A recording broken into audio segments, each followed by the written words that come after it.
Hey everyone, it's Alex and welcome to the Marvel Snap Decks of the Week. This week we're doing things differently for two reasons. One, because it's the first week of the season. As always, we're using untapped base statistics from rank 70 to 100, so you do have some bot games in there inflating the stats. Another thing worth considering is that we just don't have enough infinite-only games to base our statistics off. That we just don't have enough of a sample size. We also rank the decks by cube rate and then secondarily by the win rate. And the second thing we're doing different is I'm using my backup camera because my mirrorless Fujifilm camera is dead once again. And I'm actually a little sad. We had to ship it back to Fujifilm for repair, and this is like the second time I've had to do this. And so I'm back on the first camera I ever used on my YouTube channel. This is like my backup camera. It's like a 1080p like Microsoft Life Cam. I don't even think they make them anymore. I'm surprised it even worked at all. So it's my backup camera, and hopefully with the Fujifilm mirrorless back at some point, just hopefully it's a little more reliable than it's been in the past. Oh man, maybe I need to get a new camera. But anyways, let's talk about the top 10 decks in Marvel Snap. And we got a lot of fantastic decks. You get the pun? I know you got the pun. Fantastic buffs coming in at a 59% win rate and a 0.85 Q rate. A reminder, these are ranked 70 to 100, so you do have some bot inflation here. I actually played a lot of this deck, and I like this deck. I really like what you can do with the Gwenpool, the Galacta, and Phastos feels pretty good in here. Buffing things like Mr. Sinister and Brood obviously feel super fantastic. You are seeing a lot of Cerebro still. We'll talk about Cerebro later, so Enchantress is still worth it. Also, during the ranking up process, you are seeing a lot of negative too, and so Enchantress gives you a little bit of viability against like the negative Gores and Iron Man and Mystiques and stuff like that, especially if they don't get the negative on curve. Regardless, I think this deck is a lot of fun to play, and if you're looking to experiment with both Herbie and Mr. Fantastic, this is the place, or one of the places you can do it. Mr. Fantastic felt great here, and I regularly had absolutely gargantuan Mr. Sinisters. Like, I'm not joking. Mr. Sinister is not cope here. Mr. Sinister, after getting hit with Phastos, or getting hit with Surge, or of course with Mr. Fantastic, and then playing out into a Galacta or Gwenpool or whatever, it's actually massive. Like, I was doing like 216 plays because Mr. Sinister was an 8-powered card. Like, it's actually wild what you can do. So don't sleep on Mr. Sinister. Absolutely fantastic in this deck that's all about getting jacked and buffed. Going to the Ancient Hand, and this is a very fun ongoing deck that I've been playing, and I think that it's really well designed because you're able to use things like Merlin to polymorph the hood and do all that kind of stuff, but most importantly, it's actually a fun spot for the Ancient One. The reason for this is because with the Ancient One, what you can do is you can set up your Zabu and whatever in mid alongside the Miss Marvel or the Claw, and then you can Tau Mandala and hit, like, turn all the stuff that you're using, so like your Zabu and your Hood or your Hawkeye or whatever, you can turn those into Miss Marvels or into Claws with Tau Mandala without filling the location. And so you get like this triple effect of Miss Marvel. I actually think the deck is really fun to play, and you do have the secondary byline of doing that to a Victoria Hand or whatever, right? So I do like the way this deck plays. It's not as straightforward as some of the other ones that we do have in this top 10 list, but if you're looking to challenge yourself a little bit with a very interesting take on ongoing, this would definitely be it. Coming in at number 8 here, we do have Annihilus. Annihilus has been making a comeback ever since Merlin, and, well, I mean, Annihilus got buffed himself, let's be honest, right? But Merlin was huge for Annihilus because of your ability to polymorph the Void from the Sentry and stuff like that. And you'll note that a deck like this still runs a Viper, right? Viper's still valuable for the Hood or for the Void from Sentry. It's a good backup plan if you draw Merlin later, you don't draw Merlin at all, or you don't draw Annihilus at all, right? Viper gives you a lot of options. I, in particular, like the usage of Kate Bishop here. It allows you to get some additional power, especially with the likes of Werewolf by Night, but also gives you that Acid Arrow, which adds to the clogging effect of the Annihilus-based playstyle. Overall, the deck plays very good. It's been a while since we've seen a 63% win rate and a 0.89 cube rate on something like an Annihilus, and Annihilus shells continue to get refined by a card or two over the weeks here, and I'm assuming that we're going to continue to see Annihilus be a core part of the meta moving forward. As you all know, I'm a teacher by trade, and that's why I have a soft spot for well-designed educational platforms that help encourage people to engage with lifelong learning. Today's sponsor, Boot.dev, does exactly that. Boot.dev is building the smartest way to master programming by tackling the hardest problem with online learning: boredom.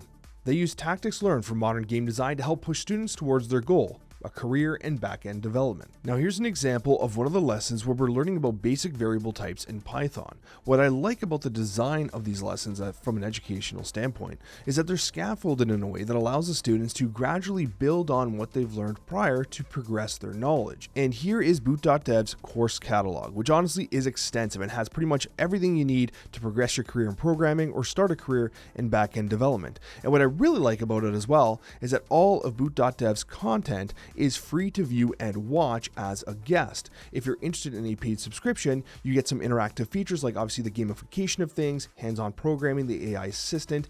There's a lot of stuff, including the progress tracker, which allows you to be more engaged with your learning. But if you want to check it out for the first time, you absolutely can do that for free. So go to boot.dev and try the courses yourself for free. And if you like what you see, use code AlexCoccia at checkout to get 25% off your entire first year on an annual plan for boot.dev. And the best part about it is they have a 30-day, no questions asked money-back guarantee to give you a little bit of peace of mind. As we continue our top 10 decks, we got number 7, Coccia. Now, this particular version of Coccia is using Malekith. Now, you don't have Malekith, don't worry about it. You just add Calling Wing here and you have yourself a very solid deck. Calling Wing in for Malekith and you're good. But basically, Coccia has been a consistent presence in the meta for some time, and I love that.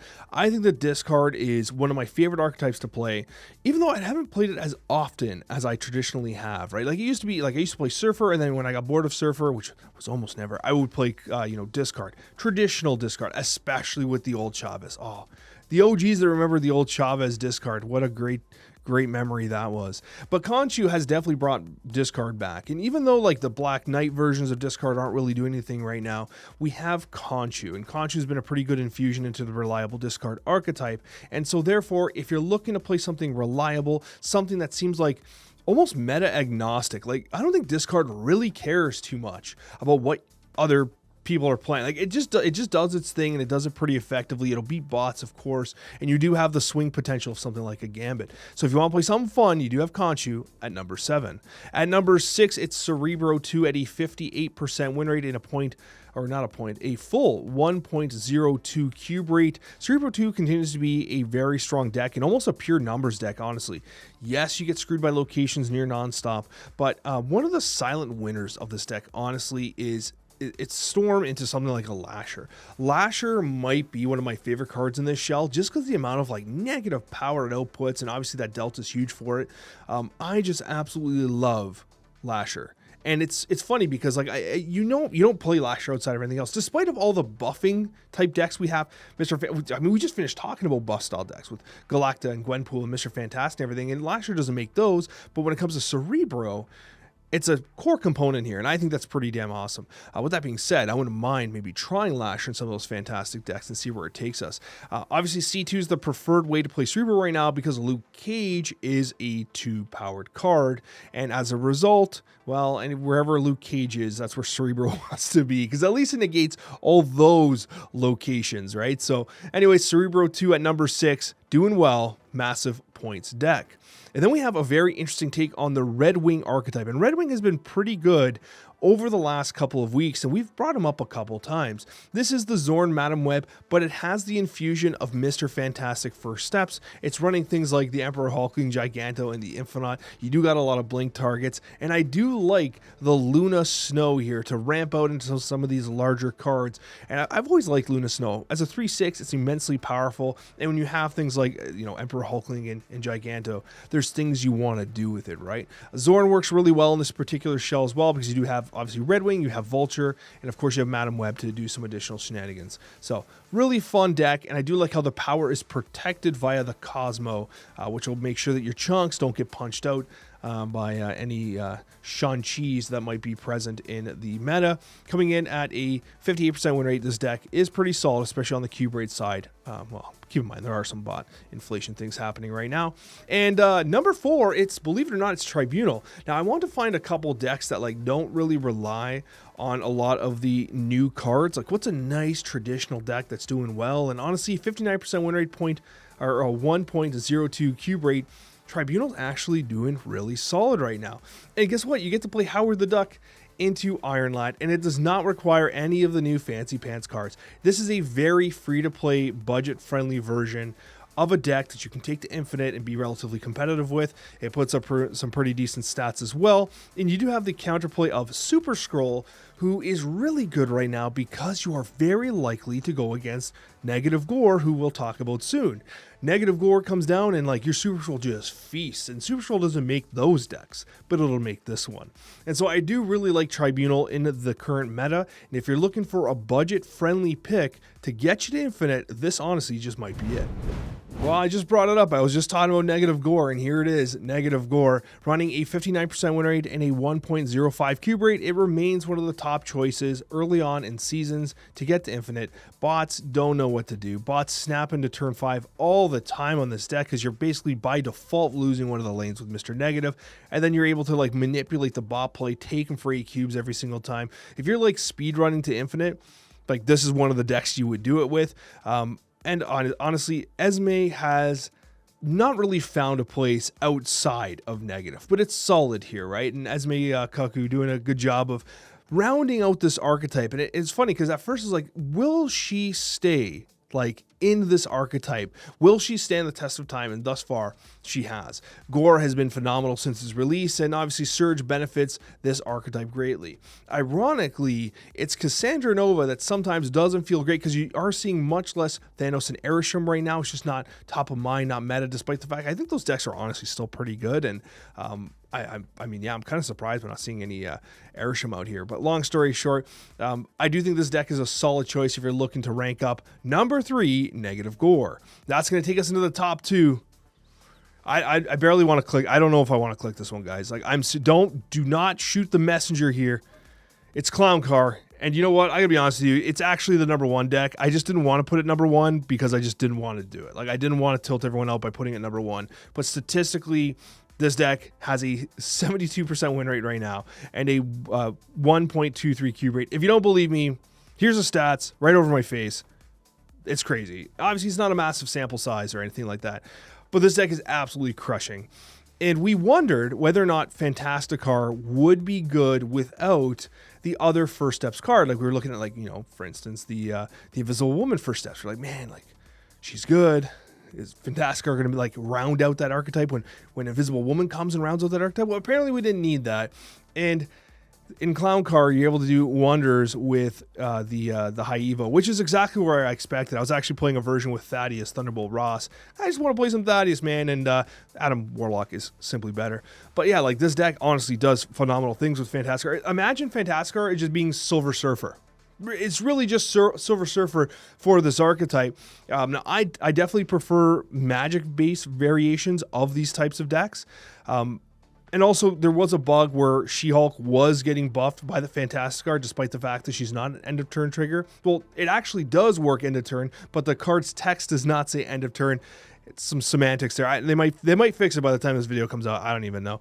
But long story short, Clown Car is actually crushing. It's actually doing super good right now, and it's reinvigorated High Evo in a way that, although we knew it was going to be good for High Evo, it's been stupid for High Evo, absolutely just dumb.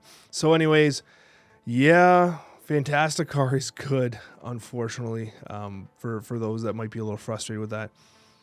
And the number 1 deck of the week, by honors, it's going to be First Step Surfer, running stats less than the Clown Car one. But you know what? It's still 61% win rate, 0.104 cube rate. It's still doing phenomenal. I had to give it a Surfer deck number 1. As I said before, the other deck is technically the number 1 deck, but I couldn't do it, man. I couldn't put Fantasticar on the top of the meta on the week that it came. It's just, I just cannot do it. Play some Surfer, damn it. This Surfer deck's been kind of making rounds lately, and it's been really good. I love the Fenris Surfer style. It has the Negasonic. You got the Gladiator. You got the Shongers. It doesn't read like a Surfer deck, right? You got the Skillmonger. It's got all that stuff. It's got Herbie in there, too. Mr. Fantastic is a good weekend mission deck. This is a really fun deck if you don't want to play Fantasticar because, you just don't want to have your opponent emoting you nonstop. It's so sad, man. I actually really love Evo, and I would love to play more Evo, and I can't play that deck because I just can't bring myself to play Fantasticar on ladder right now. I just can't bring myself to do it. But anyways, guys, I love you so much. I appreciate the support. Hit the like button if you haven't already. Hit that subscribe button if you haven't already, and we'll see you on that next one.